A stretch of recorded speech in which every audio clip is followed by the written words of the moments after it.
এবার আসি রুল 5-এ। Get, got, to be, having, have, has, had, be, being, already, recently, yet, just, just now. এই শব্দগুলো তোমাদেরকে মনে রাখতে হবে রুল 5-এর ক্ষেত্রে রাইট ফর্ম অফ ভার্ব পড়তে গেলে। তবে এই যে already, recently, yet, just, just নাও, সেটার আলাদা একটা স্পেশাল বিষয় বলবো। এই শব্দগুলো তোমরা মনে রাখবে। Get, got, to be, having, have, has, had, be, being. এই শব্দগুলোর পরে যখন ভার্ব আসবে, সে ভার্বটার সাথে ভার্বটা কি করে দিতে হবে? ভার্বের তৃতীয় যে ফর্ম আছে পাস্ট পার্টিসিপল ফর্ম ভি3, সেই ভি3টা করে দিতে হবে। ভি3টা করে দিতে হবে।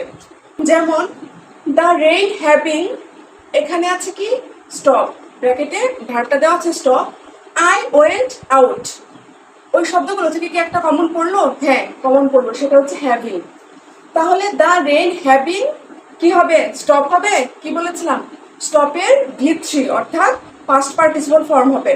তাহলে হ্যাভিং কি হবে? এখানে স্টপটা আছে যেহেতু এখানে হবে, উত্তরটা হবে স্টপড,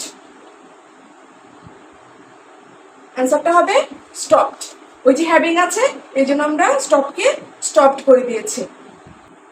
ওই যে ওখানে মার্ক করে রেখেছিলাম কয়েকটা শব্দ, জাস্ট নাও, নাও, রিসেন্টলি, ইয়েট, এগুলো থাকলে কি হবে?